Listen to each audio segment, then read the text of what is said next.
niba ari Naba- ngombwa. no no no no no no no. Nababwiye ko mfite ibintu byinshi. Gasuku ibi bintu, Gasuku yishe Dadi de Maxime uyica rubozo ku buryo byatumye Dadi agira ingaruka z'abana z'igihe cyose. Ni ukuvuga ngo Gasuku icyo akora ahubwo atwerekaminga muri ya ideology afite. Niyo mpamvu uza agafata umuntu nka Godfather akanyita kugira ngo ncike intege noneho nagiyeyo. Ntabwo uzankururirayo mwuka tsindwa n'Imana mwe ntabwo bishoboka. Urukumva? So iki kintu rero ntabwo ibi ngibi byo wowe uri kuvuga ngo batabona ko no, ntabwo bikunda. Ntabwo bikunda. Hari ideology bidashoboka. nitwa buri kantu wamenye wese yamenye nitwa buri kantu. Aka kanya nje hano kuvuga ku ifoto wita Jeskiza wa mipangu Kambare J yafashe agashyira kuri social media afata umusirikare wamaze abantu benshi cyane yarangiza akamwita papa. Ndababwiye ko je mfite ababyeyi bakiriho nta mubyeyi wapfuye ngira. Mwumva abantu mukurikira Kasuku ko namwe hari igihe azabayobya ntimubimenye. Banyarwanda ibaze nk'umuntu ufata umuntu wamaze abantu w'Interahamwe akamwita data kugira ngo anyicire izina. Mubanze mumenye abantu duhanganye mw'iyi game. Mubanze mumenye ibintu bakora kugira ngo bazimye umuntu wari umuhanzi kandi babona batamuzimya kuko ntabo bazahurira nabo bagashaka uburyo bamushyira mu munyururu. Aka kanya iyo mba ntari umuntu wirwanira ufite ahantu mvugira mba ndi mu munyururu mfite ibintu ndi gusobanura. Ese uvuga yuko uzanzimya nibi washaka gukoresha wa mudage we gufata abantu bisha abantu babamaze ukabika ababyeyi banje kugira ngo njyanisha abanyarwanda. Njera niba utangiye kumfata ukanshyira mu nyangarwanda umenye ko ndi kanyarwanda wuzuye nge nkunda u Rwanda wa mudage we. Nje ndishinganisha kuri leta. Suku nje banzinja kandi sinzakubamira badman. Sinzakubamira. So utavuga iby'ababyeyi bacu bashyiraho ibintu by'ibyasha bitanahari ugire ngo ibyambere wawe wirirwa muri Arizona ngewe nabiyobewe. Twaza tugashyira umuceri hasi niba utangiye kwinjira muri famille unabeshya none nkazana ibya oje. Nta mwanya mfite wo kuvuga ubusobanuro bwuzuye k'uyu Jay kuko nje hano kuri Instagram ntibyajyaho. Ubwo nyine abandi turahurira kuri YouTube. Sui cyazetso ngira ngo namwe mwabibonye iyo niyo yanzerezi yitsa ngo ni Godfather kuri rubuga rwa X inakomeje kugenda iyo by'abantu bagiye batandukanye ngikifuza ko abantu babakire ngo bayipfukamira. Mwayibonye iyo nzererezi mwirirwa mupfukamira icucu gusa. Iyi nzerezi niyo mwifuza kuzajya mushyira ibirego byanyu mbere yuko mubigeza kuri RIB. Cyaze namwe mubona ababizeye ariko mukamutenguha mukifata nk'inzererezi mukifata nk'ibicucu. Ndi kumera nk'usamarayizinga space wenda nko ku bantu baje none batabifatira hejuru. Wa pastor yaje avuga ngo niba ari pastor niba ari bishop ngo ibintu ngo mwagomba kujya kwicara ngo mukabiganiriza. None se bari abana we yagiye kujya agafata se akavuga ko ari intuza ko bari bamuvuzeho muri entertainment ko atagiye bahamagaye ngo abicaze ngo abaganirize. Kuki mwumva ko umuntu runaka umuntu umwe we uriya we nakora amakosa abantu bakwiriye kujya kwicara bakamuganiriza? Nta muntu ukwiye kumuvuga, nta nzego zikwiriye kumuvuga. We abo yakoreye agafite uburenganzira bwo guhita zigenda kwa ujumura agahita bajyana mu bigarasha akabajyana muri FDR akabajyana mu banzi b'igihugu. Icyaha rero nta muntu hejuru y'amategeko. Umuntu yagira ijambo kurusha abandi, yagira platform akagira umunwa kurusha abandi, ariko iyo byageze mu mategeko uwitwa Fabrice utazwi w'Inyaruteja n'uwitwa runaka w'iyo ngiyo winjira muri presidence cyangwa twese turi abanyarwanda kimwe. Ibintu ntimukajye muza ngo mubizunguruke mujye kuvuga ngo nukuri yabivuze ngo nuko akora ibi ngo nuko akora ibi ashobora gukora ibi ngibi ejo nanjye nkazakora ibindi bimuruta. Twese nkuko abantu bagiye baza babivuga twese nta n'umwe twifuza ko igihugu cyacu twese twubaka igihugu mu buryo bumwe cyangwa ubundi. Nta muntu ukwiriye guteteshwa kurusha abandi, nta muntu ukwiriye kutavugwa kurusha abandi, nta muntu ukwiriye kubanza bamwandikire bamwinginge bamuhutubizu rwose. Urabona dore biriya bintu undi we ngewe nimba ivuga uyu munsi bahita baza bakurure n'amabogisi bajugunye piri. Ntabwo ibyo ngibyo bikwiriye. Niba ari ibintu bikwiriye guhanwa bihanwe ku bantu bose, ibyahangwe ku bantu bose kandi bijye ku karubanda bisobanuke. Ibintu byo kujya kuvuga ngo buriya ngo wasanga ngo bamuhamagara ngo buriya abandi kuki babahamagara tukabimenya, abandi kuki bahanwa tukabimenya, abandi kuki bahabwa agasoko bahabwa agasopo bagahinduka. Umuyobozi w'umuntu yatumye w'umuvugizi we yatubwiye ko nabyumvise neza, yatubwiye ko adafite umwanya wo kuvuga uko yahindutse, ariko ngo hari ukuntu yari ameze, hari uko yahindutse. Ntabwo yavuze ngo yabaye mwiza cyangwa yabaye mubi, cyangwa yabaye mubi, yari mubi yabaye mwiza, ntabyo ariko yavuze ko hari imihindukire yabayeho. Iyo mihindukire rero ikwiriye kubaho no kuba mugira. Nabonye hano rimwe na rimwe hari igihe atuka wenda nk'umuntu akagira umuntu yakwandikaho agakomenti, hari abantu bari hano baza bakandikira bakananyandikira akambwira ati no uriya wimuvugaho, biriya niko akwiriye kubikora, niba udashoboye gutukana mureke wabikore kuriya, which is okay. Ntabwo ngewe nababwiye ngo ntabwo umuntu yaza ngo avuge uyu munsi mu gitondo ngo perezida yapfuye, ngo avuge ngo mu Rwanda ngo abantu bose baragira biriya bintu byo kugenda akamurika amazu y'abantu. Nanjye sinabyumvaga mu buryo bumwe cyangwa ubundi, ariko umuntu ntabwo yaba amaze kugera iyo ngiyo ashaka ibyangombwa bya HCR ngo atangire avuge ngo iwabo barahatwitse nta kintu gihari, kujyanayo kamera bakerekana iyo nzu y'iwabo ko ihari, ko bameze neza bafite ibyo, nge ntacyo bintwaye. Abo bantu rero bariya bumva ko ibintu akora byose abikora mu buryo bwiza, banamuganirize bamubwire ko hari abakomeretsa, hari n'uburyo adakwiriye kwangiriza amazina y'abantu mu buryo bumwe cyangwa ubundi, especially nk'abantu atazi gahunda zabo. Niba hari uwo yabonye mu bugarasha, niba hari uwo yabonye mu buterahamwe, ntibihakanye ko atazamvuga wenda akavuga ko hari abankorana wenda afite amakuru, nayatange mu babishinzwe, nibarangiza baze bampamagaze bankurikirane birangiye. Ariko biriya ngewe mbibona nko gushaka kwica amazina y'abantu mu buryo bumwe, kandi sosiyete y'iwacu abanyarwanda turiyizi twese, dufata ibintu umuntu yavuze ku mbuga nkoranyambaga. uretse nkubwira ikintu kimwe Fabro, urakoze cyane. Ndabona hano, reka mbabwire, dufite abantu hano bahagurutse.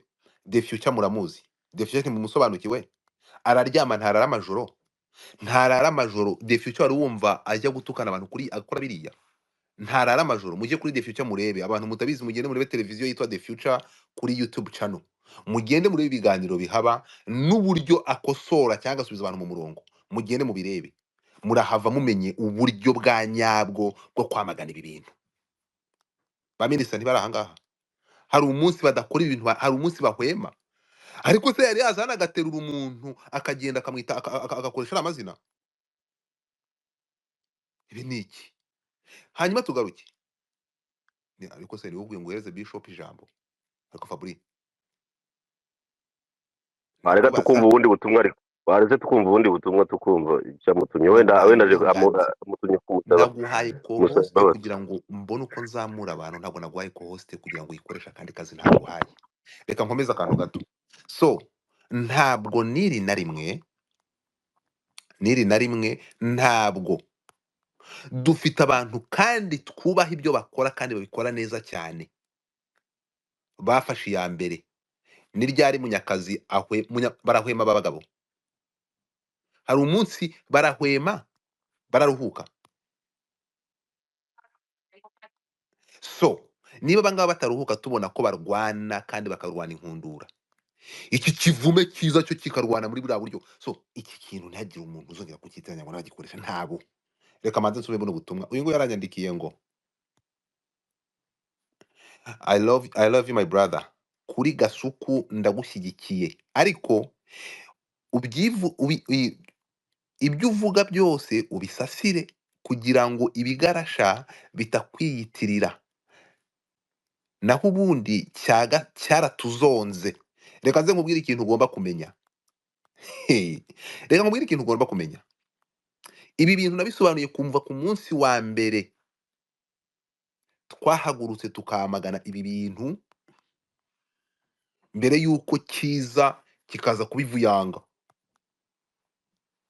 mbere yuko uru runtu bagira ngo rufitemo. Ariko iki kintu gushobora kuba ari igipinga, gishobora kuba gifite ukuntu gikorana nabo, kuko niba mubyibuka twari ahangaha, murabyibuka abantu tubahagarika, murabizi ngaba ba Joshua baracecetse, ngaba hariya hasi.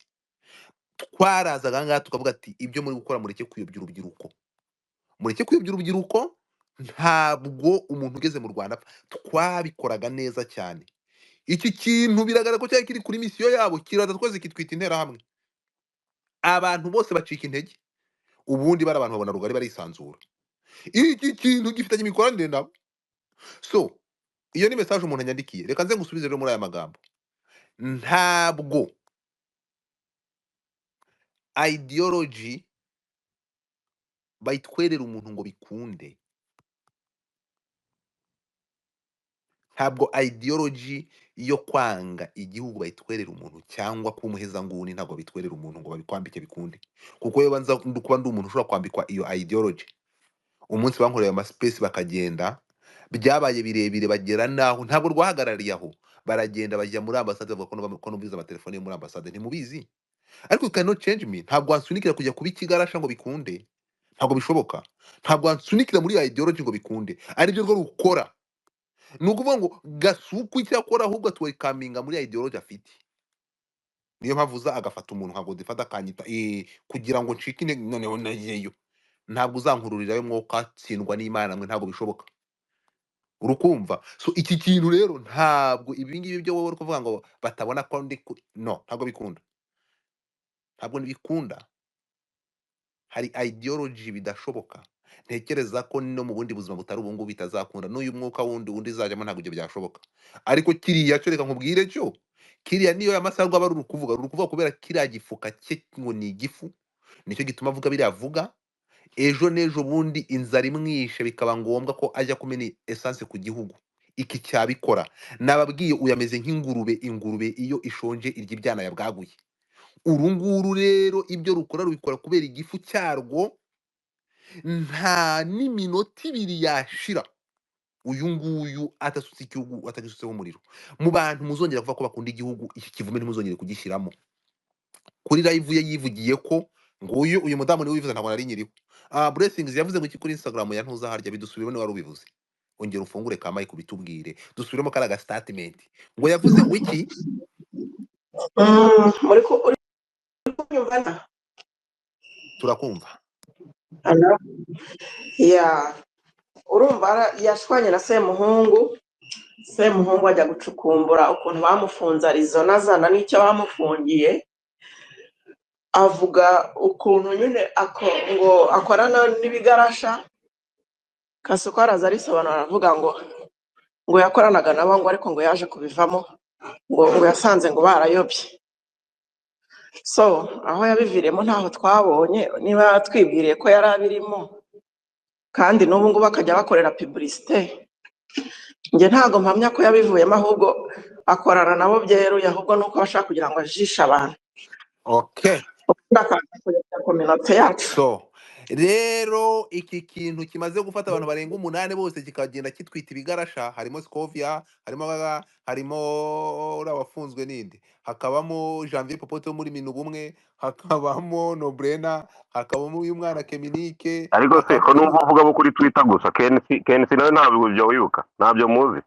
ni benshi so hano harimo amagambo abiri iki kintu gishobora kuba kiri kuri misiyo yo gufata iri jambo riremereye ryo gufata iri jambo ryo kwita umwanya agashaka kubigira ngo abigire ibintu biri normale noneho bano bantu babimo byanyabyo niba yavuga icyo kintu bibona ibintu biri normale none se niba nakese iki kintu kiri kuri misiyo mukitondere so rero uru runtu ndababwiza ukuri ntabwo iyi ni space imwe muri nyinshi reka mfite ibimenyetso tuzashyira byinshi hanze ngayo nguko reka mbashimire ariko hari umuntu nkango fungura mic yawe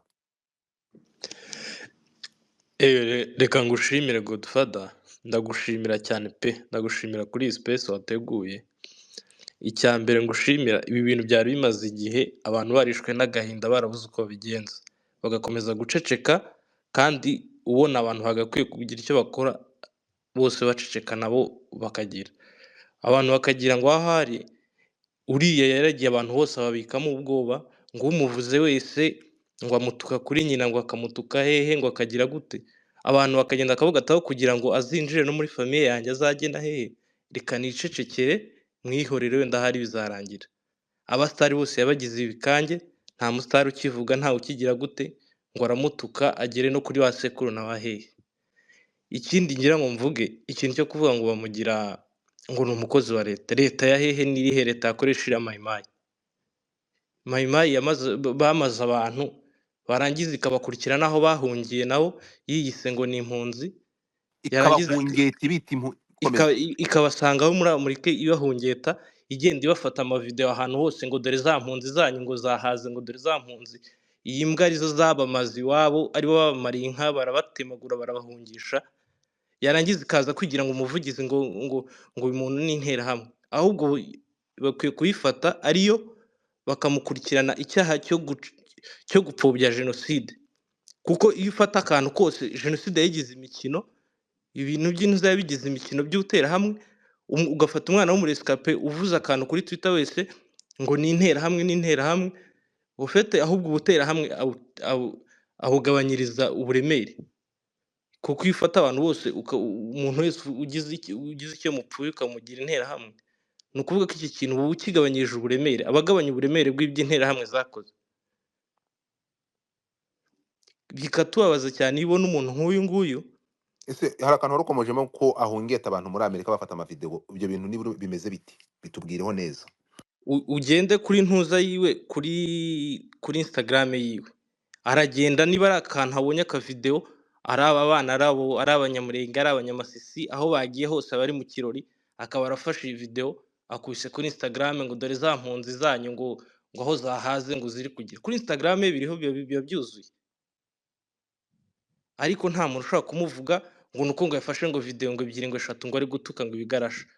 Hanyuma se ubu ngubu abaye intwari, aruse aba ba Munyakazi ba Sadate, aruse ba ntuza ba Defica, aruse bande bose ko bo babikora ariko batajya batukana kuriya. Ikindi kibabaza kurushaho ni ukubona mayimayi nk'iriya bakayifata bayijyanye kuri televiziyo y'igihugu, bayijyanye kuri radiyo y'igihugu, igiye no kubeshya ngo yagiye kuri green card. Singaye amafoto hano iri muri Nyarugusu, aha ni muri Tanzania yagendeye, aha ni muri Tanzania yagendeye Ngo nk'impunzi. yavuze ngo iki? Yagiye urebe jya kuri YouTube wandikemo none se ntabyuzi yavuze ko iwaba ari igikondo, yagiye na green card, agiye muri Amerika na green card. Jya kuri YouTube urebe ikiganiro yakoranye na Robert McKenna kuri radiyo Rwanda, radiyo y'igihugu, kuri radiyo Rwanda. yabanje no koza amafi, ngo mugende murebe biri. abasitari bose b'abahanzi yarabazengereje, ngira ngo hari abavuye mu muziki kubera yo yirirwa muri Amerika ngo ngaho ngo bari mu mboga, ngo bari gutora imboga, yirirwa utuka abantu, ibintu bitesha abantu bose agaciro. Ariko ukabireba ukavuga se ibi ni byo bamuhembye kumujyana kuri televiziyo ngo agiye kwensipira urubyiruko. Abo barakinze Imana baramufasha, bamujyanye kuri televiziyo y'igihugu, uriya ni iki yakwigisha abana b'Abanyarwanda? Ibi bintu hari abantu bakwiye kubireka rwose. Usibye no kuvuga ngo ukoze space, hakwiye kuba campaign yo kumwamagana, ibi bintu bikarangira kabisa. Nta igihugu, u Rwanda ni igihugu kigendera ku Ndetse mategeko. niba turi bwandike quotation kuko campaign yo nayitangiye. U Rwanda ni igihugu kigendera ku mategeko, ni igihugu gitanga ubwisanzure, buri wese akavuga icyo ashaka. Ariko iyo urengereye ibintu nka biriya, yego ni byiza gutanga ubwisanzure, ariko hari abantu bakwiye kuvanwa mu bandi. Mayimayi nka ziriya, niba ari mayimayi, niba ari nyatura, niba ari zaki, ibeshya ngo yabaye umunyarwanda ryari? Iyi mpunzi yagendeye Nyarugusu yabaye umunyarwanda. Kuba u Rwanda rwarayihaye amahirwe ikiga igahengera ikarangiza segonderi, ibyamugize umunyarwanda ryari? Ku buryo yigira n'umuvugizi. Ibi ni ibintu ababona bakwiye kwicara bakabitekerezaho, iyi ntuza bakayikura mu bantu. Okay, urakoze cyane, ndumva urakaye, ariko gabanya uburakari. Oya Godfather, ibi bintu bikora ku marangamutima y'abantu bitewe n'amateka y'abantu. Urabizi neza abantu bavukiye mu buhungiro kubera bene wabo ibyo babakoreye, none urabakurikiranye aho u Rwanda rwabahaye amahirwe, wenda babonye ayo mahirwe bagiye muri Amerika, ubasanzeyo naho iracyabakurikirana. Si wowe washyizeho ifoto nabonye afata space y'abantu, topic bari kuganiraho ni ibintu byabo byo muri Congo bigize, ariko kiraje hasi ngo mundebere ngo topic ngo izampunzi ngo impunzi. Se ubuhunzi ni icyaha?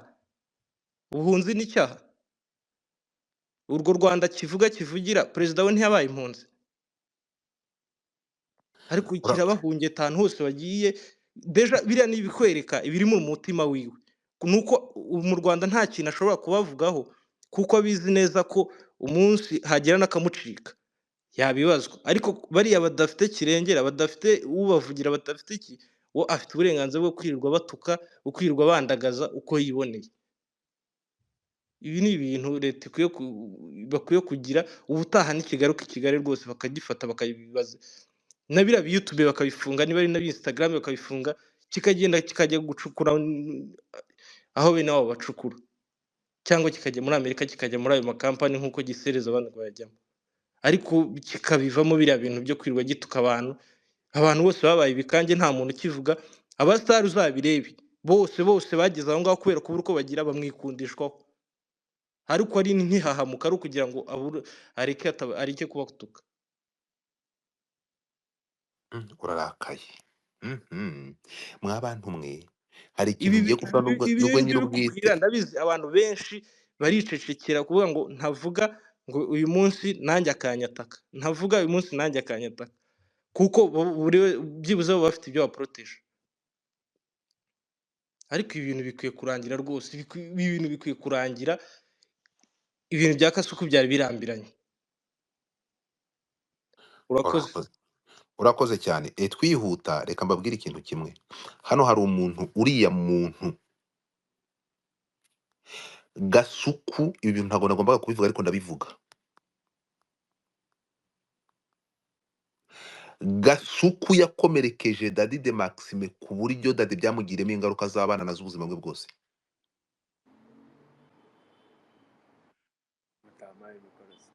Murimo kunyumva?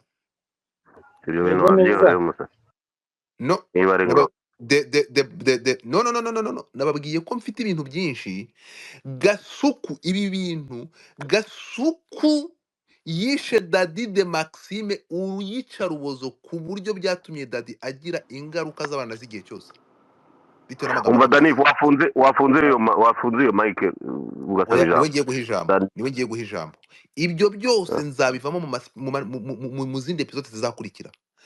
Dani, fungura mike yawe. Ndaje, ihangane. Afrika, ndaje guha ijambo, ihangane gato nyuma ya Dani. Godfather urakoze cyane. Shimira ndetse n'abandi bose bari kuri space, cyane DJ Brian nubwo mbona yamanutse yavuze ko uyu mugabo ni umuntu uzengereza cyane, umuntu uzengereza. Sinumva neza ukuntu leta ifata umuntu nk'uriya. Iyo leta yabimukoresha ndumva itabaho.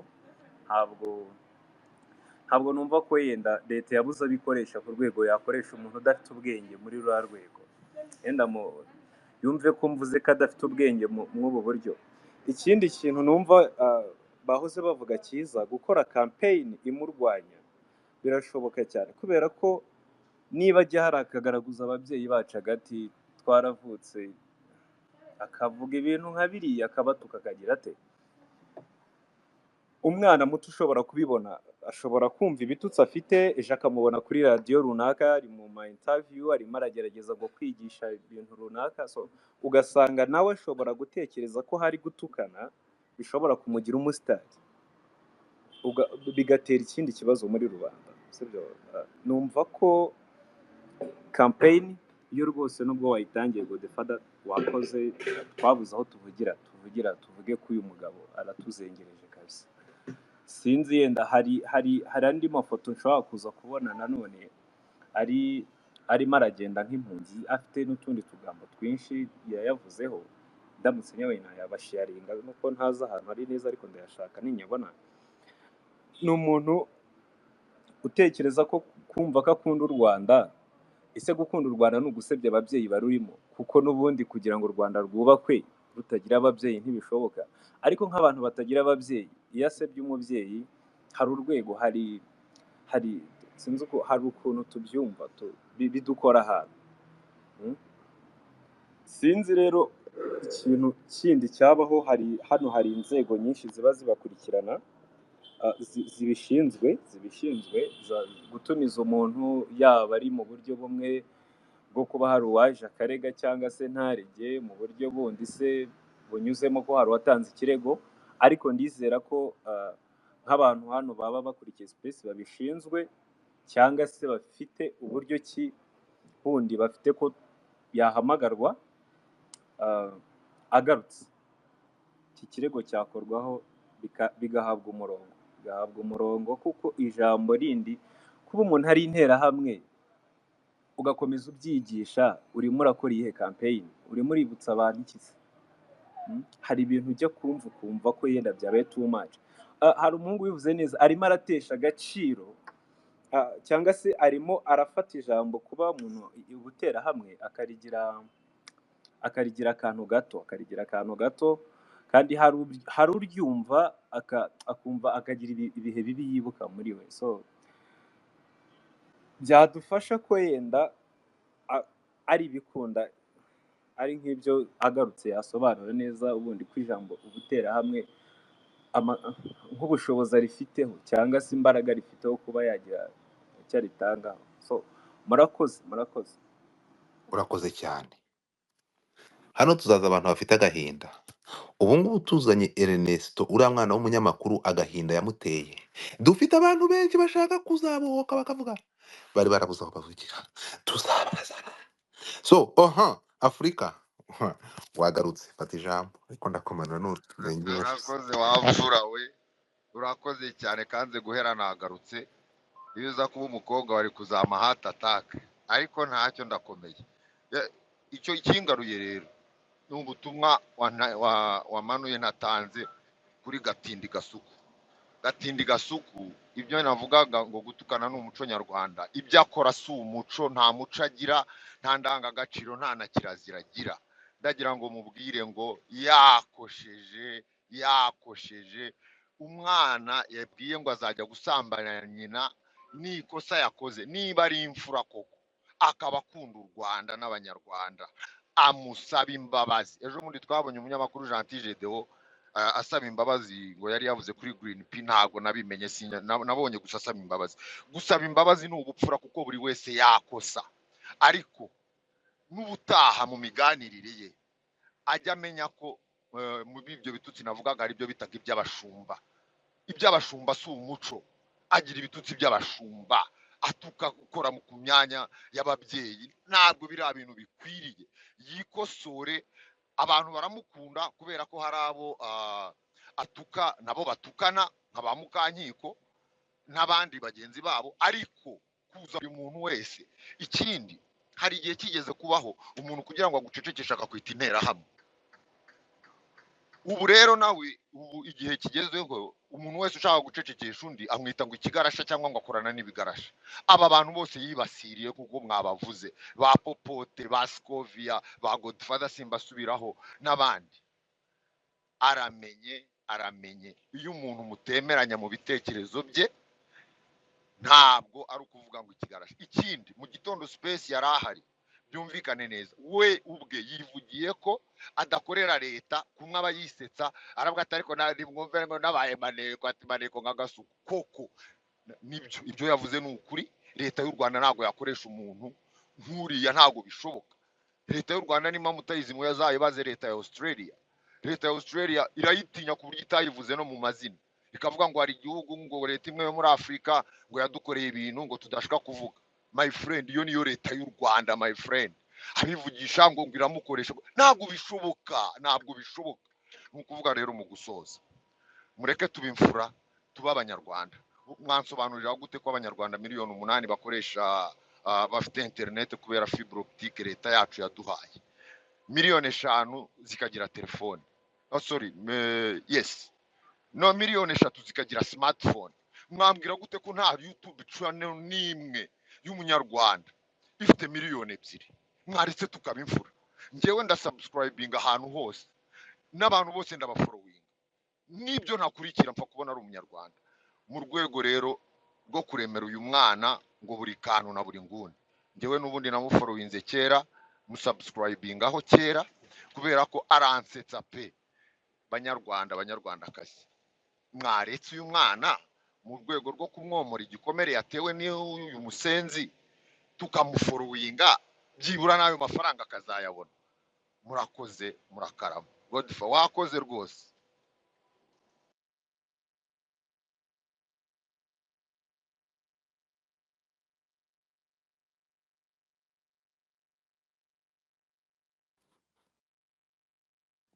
Murakoze cyane, urakoze cyane. So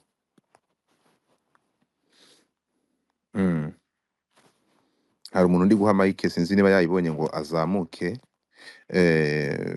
Epui harundi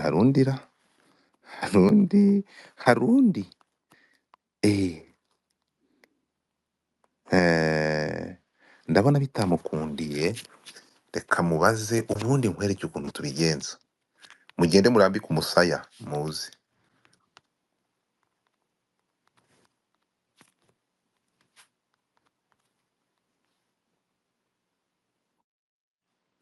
Okay.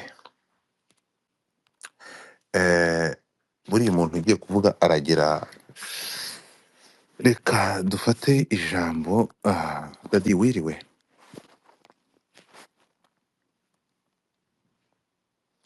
Dadi uranyumva? Hello. Wiriwe. Yeah, Godfather. Wait. Amakuru. Yeah, ndaho ndashima Imana. Mm. Mubizi se mu bihe byose ko tugomba gushima. Mm. Nishimiye kuba turi kumwe nawe, ndabizi ko bitoroshye, ndabizi kubona kugusubiza mu bihe bitari bikoroheye, ariko ntekereza ko hari ingeso tugira yo guceceka abantu ntibavuge, which is njye ntanemera muri iki gihe. Nemera ko we have to speak our mind, tukavuga ibiturimo, aho kugira ngo umuntu aze akuzonge agufidingemo ibintu upfe urangire wari hariya agaramye. Ntabwo ari ibintu njye ntekereza ko ari ibintu tugomba kugira n'abantu bo muri kominote. Nta mpamvu yo kwemera ko umuntu aza akakuziba akanwa akagusogota wari hariya agaramye ugapfa wenyine. Dadi, ah, ni ukuri ntekereza ko this is the good time yo kugira ngo niba bishoboka mu by'ukuri udusangize urugendo rwawe rwo kuzongwa cyangwa rwo gukenekwa n'amagambo ashaririye y'uriya musore. Yeah, ntabwo nukuri I was not expecting kuba navuga kuko ntabwo niteguye, ariko ntabwo byoroshye, ariko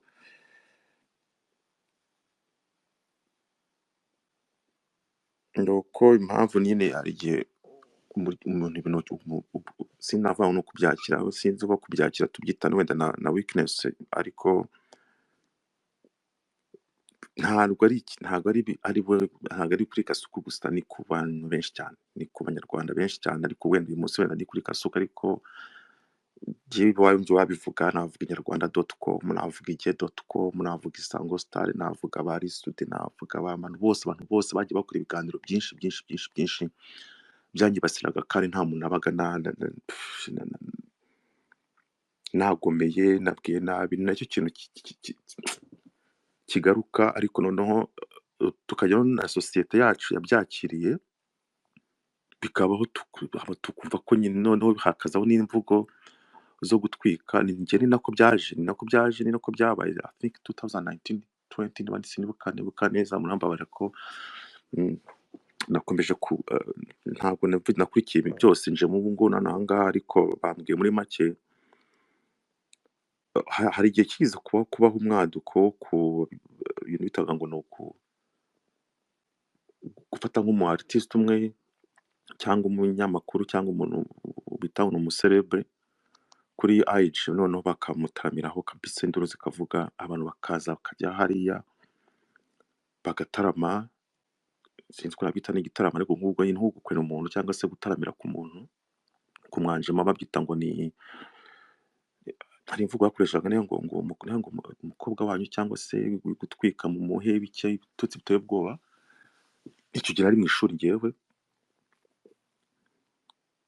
umwana wanyunyeza link ati ibintu ariko birakomeye, sinabamenye ibyo ari byo, nkandaho.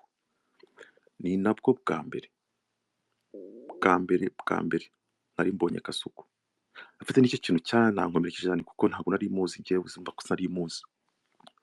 Noneho ikindi cyari kinakomeye icyo gihe ni ijambo yakoresheje ryamuhaye nyine uburenganzira bwo kunkoraho ikiganiro iki ngicyo. Yari twari mu modoka, ariko hari live iriho abantu 600, akabwira ngo mumuhe ibitutsi byose bishoboka bya mama, ibintu byinshi cyane mudashobora kumva. Nakwibuka mama ahantu yicaye,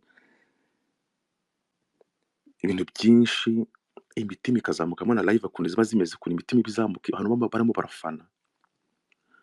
Noneho akoresheje aramuvuga ngo nyine uyu muntu uzanye igitutsi kuri mama ngo naravuze ngo asa n'ingagi.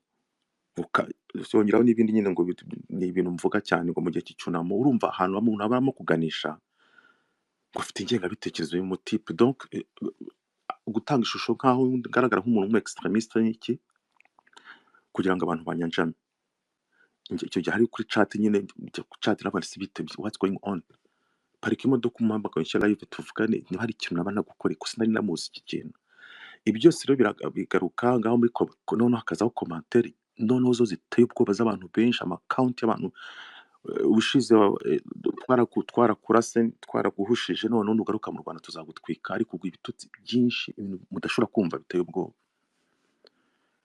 ukwibaza rero navuga se noneho mana ashobora byose kuko ubu noneho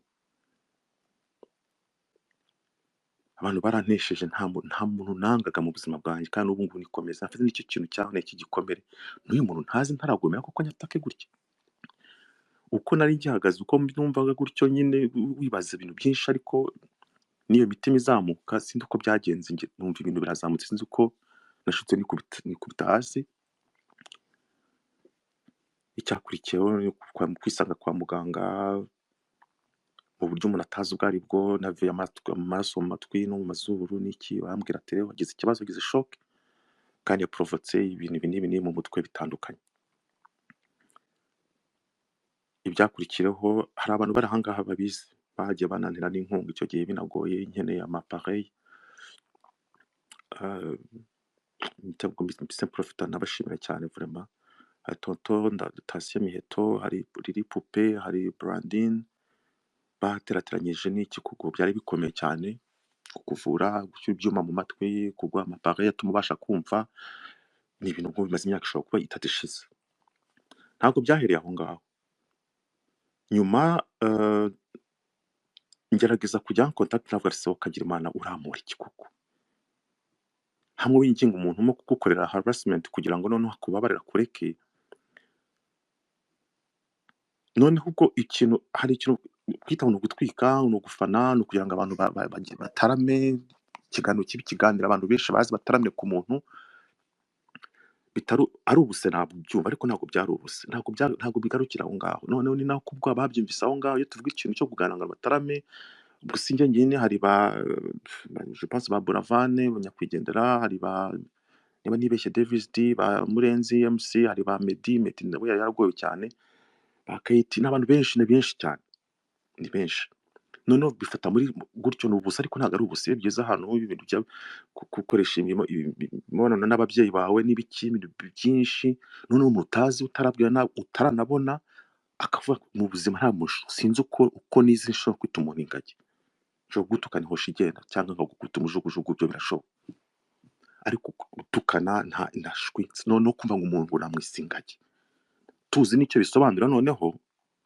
byari ibintu bikomeye cyane ibikurikiraho nta bindi ubwo ngubwo nabatambuka mu rugo kwa mukecuru bagatera amabuye kwa mukecuru njye ushobora kuntuka ukananema cyangwa ukananyica gutera amabuye mu rugo kwa mama that's something else kandi bivuye ku kintu cyitwa ngo ni ugutwika ngo ni ugufana ngo ni ukugira gute ibintu nk'ibyo bashobora gukora ikintu mvuge ngo nta mutima mubi abifiteho hari wenda muri ibi byagezweho ubu ngubu njyamo n'abanyamakuru bose za YouTube umuntu akajya hariya si we wenyine hari n'abandi bafata nk'amafoto yanjye kuri YouTube hariya umuntu akakwishyiraho FDLR ngo bamurasiye muri Congo abantu bagakanda bagasanga ibintu ntabwo ari ibyo ni ibintu biri muri YouTube ni ibintu biri muri website ndivuga ngo dukubite ingasire tugire dute si we wenyine n'abantu benshi cyane back aho ngaho rero ibyakurikiyeho nyuma yaho nafashwe n'akaguru igice kimwe cyo hasi fashwe n'akaguru kamwe njya kumva gimwe tabyuka gihe ubwo hari urugendo ariko ubwo ngubwo ni imbarutso y'ibintu byose umuntu aba yagiye anyuramo byose bikuva avuka kugira bikagenda bizamuka ubibika ariko iki kintu cya media harassment ikintu cya cyber bullying noneho hakajyaho n'ikintu noneho cy'uko twamaze kubyakira na sosiyete kukunyaga umuntu akakunyaga igihugu akakunyaga umuryango akakunyaga inshuti ugasigara uhagaze wenyine abantu bose bakakuvaho burundu kandi nta muntu ukize ubwira n'umwe nabi akaguru kamwe karafashwe abana okay 2020 nabyibuka it was in June ndakomeza akazi ukwezi kwa no it was in September gufatwa igice cyo hasi ariko byose biconnecte no mu mutwe nyine n'umutwe n'izubunguza parenda zambaye abantu binanga barabizi. Mu kwa 12 akaguru ka kabiri karafatwa, ndakomeza kwihangana njya ku mbago ya kabiri, nkomeza kujya gukora. Mu kwa gatatu biranga, njya mu kagare. Ni ibintu abantu benshi bazi cyane, ishimira cyane vraiment mise profite ubwo ngubwo. Inshuti yanjye Liliane iradukunda na Mary muri Autriche barakoranye n'abantu benshi, abambasaderi, groupe y'abantu benshi bashoboka, benshi habayeho groupe kugira ngo bamfashe n'iki kukumva kukuvura inaha barakuvura of course, ariko kugira ngo bajye kwiprononsa bishobora gufata igihe iki n'iki, ibizamini byinshi by'umwaka 3 ukwezi, kandi ubwo ngubwo ugomba gukomeza gukora. Byageze aho muri juin 2021 biranga byose, birananirana, njya kuri chaise roulante, kuri wheelchair n'izindi ndwara nyinshi cyane ntabwo nifuza kubigarukamo, ariko zose ziri connected kuri ibyo ngibyo byose byo mu mutwe, byose byo paralisi yo hasi, biragenda nyine biragira gute. Ariko imbarutso yabyo nta handi byaturutse nyine. Kumva ko ntabwo nifuza kujya muri detail nyinshi cyane, urugendo umuntu anyuzemo, kugeraho inzu ugomba guhindurwa, bakesitaramo ibikoresho bishobora kugufasha kugira ngo kwikorera isuku mbere bagomba kubikora. Ibi byose ubuzima bwahagarara, akazi kagahagarara, nta gukora, ntushobora gukora. Indwara zishamikiyeho, ibyo gutitira umubiri, amaboko n'amaguru, byose biterwa n'iki? Iyo shoke niho byaturutse byose. Ariko nayo ubwo ngubwo isanga nyine hari ibindi asanga ufite abara nabyo biva ku bikomere bitandukanye byinshi cyane. Mbere jenoside ngabacengezi ibikini birebire cyane, ntabwo nifuza kujya kuri detail, ariko ibi ni ibintu twamaze kwimika. Témoignage ntabwo kitanga témoignage kubera njyewe ndakasuku. Nyuma twaravuganye vraiment, turavugana ku giti cyanjye, aranembeza no mu kazi aho akora, ndanavuga nti ntabwo uburyo ukora kwa muganga nukuri. Ndavuga témoignage uko bimeze, aho yitaho ku barwayi bamukunda bateruragira gute. Natangaye cyane, na nyuma yaho Descartes ndamushimira cyane, ari mu bantu baduhuje na Semuhungu icyo gihe, kugira ngo rwose bavuge ati mureke dadi yasangwe timereye neza, afite ibibazo bye, vuge gutyo, muhoye murika amahoro, nta muntu yababwiye nabi, nta muntu yamasagariye, birakemuka, turaganira, ikibazo tugikemura nk'abantu b'abagabo. Kuba rero nemeye kuba nazamuka ni ukugira ngo n'abandi babikora ibyo bintu babihagarike, kuko I swear to God, nigeze kugira ahantu, nigeze no kuvuga mu biganiro bya Black, nigeze kugira ahantu numva nashaka imbunda ntazi ubwoko bwayo, nkajya nk'ahantu hirereye abantu bamanuka kugira ngo uvuge no, nabo umuraba arangize kugira ngo wiyahure, bitewe ni nka mechanisme ya defense, ni kuvuga uti nyamuneka ibyo mwahagaritse ibyo bintu. Hari umuntu bivuze mu kanya, hari abartiste benshi cyane bagiye bahagarika kariyeri zabo. N'ejo bundi mwarabyumvise, mubwo n'indi sinzi impamvu bijeho, yabisabiye imbabazi, nawe mwandiki umugabo witwa Jideo, yiha umuntu witwa team ari sinibuka izina rye, banza yes, uvuga kuri Green P, umuntu yarangiye, uriya muntu ngo muri kuvuga umuntu yarangiye, umuntu muri iki ibiganiro bikorwa, ariko iyo bigeze aho abantu bibasira ubuzima bw'umuntu, ukajya ku muntu ukamutondagira, ntabwo bikiri ikiganiro, ntabwo ari ugutwika. Bivuga ngo yewe reka ndekeraho, ni ukuri ndumva nta bindi, ariko komere hangana. ibi bintu gucika ntabwo none ikintu kibaje ni uko twibasira, kukibasira rubanda rugufi. Ni ukubera iki? Nuko tudafite imiryango ikomeye ishobora kutuvuganira. Umuntu akabaho ubuzima bwose abantu bamutondagira, ibitangazamakuru, ugakora igikorwa kugira ngo uvuge ko wakoze igikorwa iki n'iki, ishwi. Narabivuze, ibi bintu byahereye ku gihe.com, turabyakira tuceceka, n'uwapfuye nta muntu umwubaha. Njya nkunda kubivuga mu blog inyarwanda.com, abanyamakuru mu biganiro, ngo ibiganiro byacaga kuri Isango Star, abantu baseka bumva ari ibintu biri normal. C'était pas normal. Ni ubuzima bw'umwana w'umuntu ufite umuryango wavukiye amezi 9 nk'ayawe. Muribuka igihe njya kugendera Buravani yararwaye, space zabaga aho ngaho, umuntu akaza akavuga ngo agasakuza gutyo ngo amaraso ye yaravuze. Come on, ni benshi ni benshi ni benshi ni benshi ni benshi ni benshi, ni ikibazo gihari gikomeye kigomba gufatirwa umwanzuro n'abayobozi babishinzwe. Umuntu uzihorera bazabyumve, kuko hari igihe hari ntabwo igihe bizageraho. yes, nicyo mpamvu mvuze gutyo, hari igihe justice ibura umuntu akayishakira kandi akayishakira mu buryo butari bwo, noneho akagira gute, agakomeretsa abandi bantu badafite uruhare n'ihohoterwa agiye akorerwa, bitewe n'uko abantu bafata nk'aho ari ibintu, dufata nk'aho ari ibintu bisanzwe, dufata nk'aho ari ibintu bikwiye kuba muri sosiyete. Ntabwo dushobora guhaguruka ngo tube twabirwanya. Umuntu akaza ngaha mwahoze mubivuga, noneho wa mugani umuntu akanatinya avuga ati ninjya kuvuga noneho barambamba, ninjya kuvuga noneho barantanamiraho, ninjya kuvuga noneho biraba ikiganiro, kubera ko si we wenyine. Reka mbahe urugero rworoshye cyane. Hari n'abajya kuri YouTube bajya gutanga témoignage kugira ngo abeshye.